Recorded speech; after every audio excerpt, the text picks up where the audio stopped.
बिस्मिल्लाहिर्रहमानिर्रहीम। अस्सलाम वालेकुम दोस्तों, नई वीडियो में खुश आमदीद। दोस्तों, जनरल रिटायर्ड परवेज मुशर्रफ की पाकिस्तान में मौजूदगी को क्यों छुपाया जा रहा है, अहम तरीन वजूहात सामने आ गई हैं। जबकि दूसरी जानिब सरदार उस्मान बुज़दार वज़ीर आला हाउस पहुंच गए हैं। हमजा शहबाज की हमेशा के लिए छुट्टी, वजारत आला का इलेक्शन भी नहीं लड़ सकेंगे। पाकिस्तान तहरीक इंसाफ ने हमजा शहबाज के रास्ते में बड़ी रुकावटें खड़ी कर दी। वीडियो की तफसील में जाने से पहले आप देख रहे हैं हकीकत की दुनिया डॉक्टर अली के साथ। हमारा चैनल सब्सक्राइब करके घंटी के निशान को दबाना मत भूलिएगा। इस वीडियो को ज्यादा से ज्यादा फेसबुक, व्हाट्सएप और सोशल मीडिया पर शेयर जरूर करें। शेयर और लाइक करने के साथ साथ कमेंट बॉक्स में पाक फौज जिंदाबाद, पाकिस्तान पाइंदाबाद और पाकिस्तान के गुमनाम हीरोज को सलाम का नारा कमेंट जरूर कीजिएगा। दोस्तों, आज की जो सबसे बड़ी खबर डिस्कस की जा रही है वो ये है कि हमजा शहबाज को लाहौर हाई कोर्ट ने बड़ा फैसला देते हुए हमजा शहबाज के इलेक्शंस को कल अदम करार दे दिया।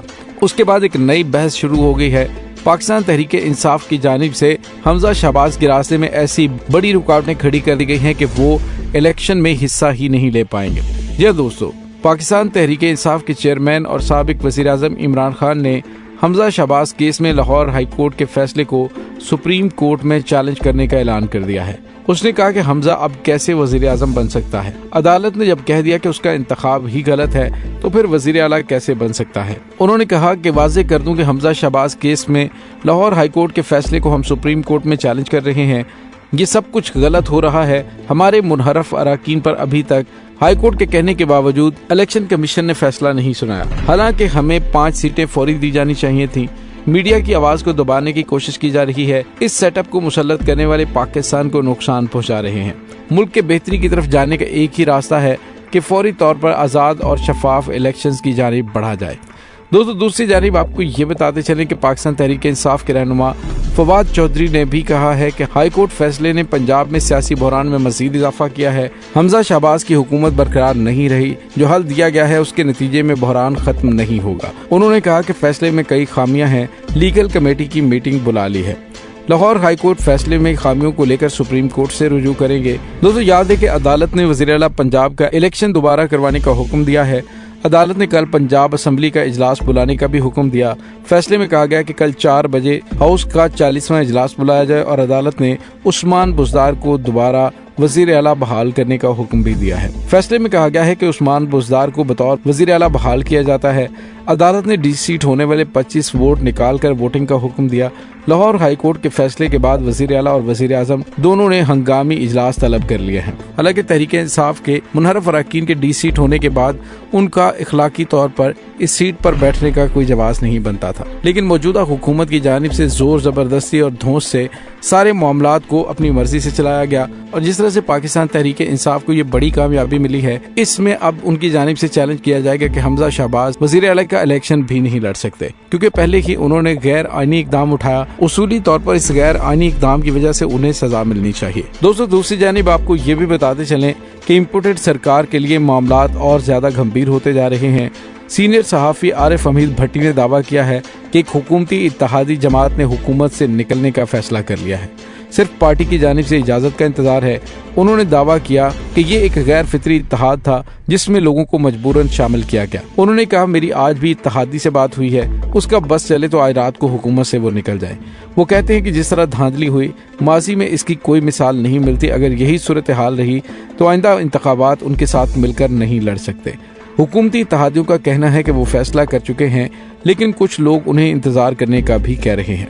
अब जैसे ही उन्हें इजाजत मिलती है, मतलब अपनी पार्टी या पार्लिमानी पार्टी की इजाजत, तो उस फैसले पर अमल दरामद शुरू हो जाएगा। दूसरी जानिब इत्तेहादी जमातें इत्तेहाद के वक्त किए गए वादों पर अमल दरामद के लिए हुकूमत पर दबाव डालने लगी है। हुकूमत की और इत्तेहादी जमात ANP के भी गिले और तहफ़्फ़ुज़ात सामने आ गए हैं। अवामी नेशनल पार्टी ने हुकूमत से अलहदगी पर गौर शुरू कर दिया है। एमल वली खान की ज़ेर सदारत ANP की मरकजी क़यादत का इजलास भी हुआ, जिसमें हुकूमती इत्तेहाद के लिए किए गए वादों पर अमल दरामद पर बातचीत की गई और कहा गया कि ANP ने हुकूमत से अलहदगी की तजवीज़ दे दी है। एमल वली खान ने हतमी फैसले के लिए मरकजी क़यादत का इजलास ईद के बाद तलब कर लिया है, जबकि शुरका ने हुकूमत से अलहदगी का इख्तियार पार्टी सरबराह को दे दिया है। दोस्तों, यानी इम्पोर्टेड हुकूमत किसी भी सूरत अब स्टेबल होती हुई नजर नहीं आ रही। एक तरफ तो पंजाब हाथ से निकल गया, जबकि दूसरी जानिब अब मरकज भी उनके हाथ से निकलता हुआ दिखाई दे रहा है। दोस्तों आज नहीं तो कल हुकूमत को बिल आखिर इलेक्शन की जानिब बढ़ना ही पड़ेगा, क्योंकि उनकी अक्सरियत न पंजाब में है और न ही वफाक में। दोस्तों दूसरी जानिब एक और बड़ी खबर हम आपको बताते चले, वो ये है कि गुज़िश्ता 24 घंटों के दौरान कुछ ऐसी खबरें सामने आ रही हैं जिसमें कहा जा रहा था कि जनाब परवेज मुशर्रफ को 3 दिन कबल दुबई से इस्लामाबाद मुंतकिल किया गया है।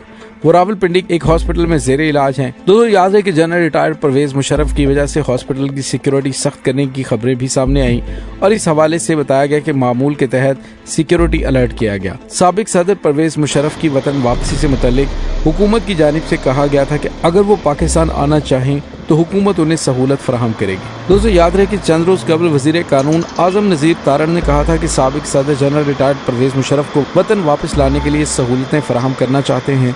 मुशर्रफ को सजा हुई थी, वो वापस आएं और अदालत उनके मामलात को देखे। दोस्तों दूसरी जानिब मारूफ सहाफ़ी हारून रशीद ने दावा किया है कि साबिक सदर जनरल रिटायर्ड परवेज मुशर्रफ इस वक्त पाकिस्तान में मौजूद हैं। हारून रशीद ने कहा कि जनरल रिटायर्ड परवेज मुशर्रफ पाकिस्तान आ चुके हैं। मेरे एक जानने वाले डॉक्टर उन्हें मिलकर आए हैं। उन्होंने कहा है कि हाँ मैंने उन्हें देखा है। वो खामोश हैं, बोल नहीं सकते, जिंदगी की उम्मीद खत्म हो चुकी है। उनकी फैमिली ने कहा कि दुबई में है। उन्होंने कहा कि अगर वो दुबई के किसी हॉस्पिटल में है तो उनके खानदान को बताना चाहिए।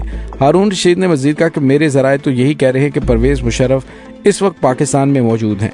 ताहम दूसरी जानिब जनरल रिटायर्ड परवेज मुशर्रफ के करीबी जराए ने साबिक सदर की पाकिस्तान मुंतकिली और रावलपिंडी के हॉस्पिटल में ज़ेरे इलाज होने की भी तरदीद की है। दोस्तों सवाल ये पैदा होता है कि अगर साबिक सदर जनरल रिटायर्ड परवेज मुशर्रफ पाकिस्तान आ चुके हैं तो उनकी मौजूदगी को छुपाया क्यों जा रहा है। तो दोस्तों मुमकिन तौर पर आपको पता है कि नून लीग की जानिब से इस फैसले की आड़ लेकर नवाज शरीफ को भी पाकिस्तान लाया जाएगा और उसके खिलाफ तमाम केसेस को खत्म कर दिया जाएगा। दोस्तों याद रहे कि चंद दिन पहले army chief general Qamar Javed Bajwa की साबिक army chief general retired Pervez Musharraf से दुबई में मुलाकात भी हुई थी और उस दौरान उनसे आपस में गुफ्तगू भी हुई और उनकी सेहत को जांचने के लिए पाकिस्तान आर्मी के डॉक्टर्स भी उनके हमरा मौजूद थे।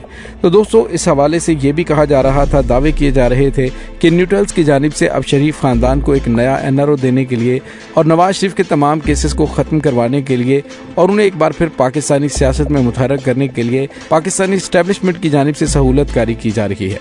लेकिन दोस्तों इस वक्त इस बात के कोई ठोस शवाहिद मौजूद नहीं है कि आया जनरल रिटायर्ड परवेज मुशर्रफ पाकिस्तान में मौजूद हैं या नहीं। दोस्तों इस तमाम सूरत हाल के बारे में आपका क्या कहना है, कमेंट सेक्शन में अपने ख्यालात का इजहार ज़रूर कीजिएगा। इसके साथ ही डॉक्टर अली को इजाज़त दीजिए। इंशाल्लाह बहुत जल्द मिलते हैं एक नई वीडियो में। तब तक के लिए अपना बहुत सारा ख्याल रखिएगा। पाक फौज जिंदाबाद, पाकिस्तान पाइंदाबाद, पाकिस्तान के गुमनाम हीरोज़ को सलाम। अल्लाह वारिस।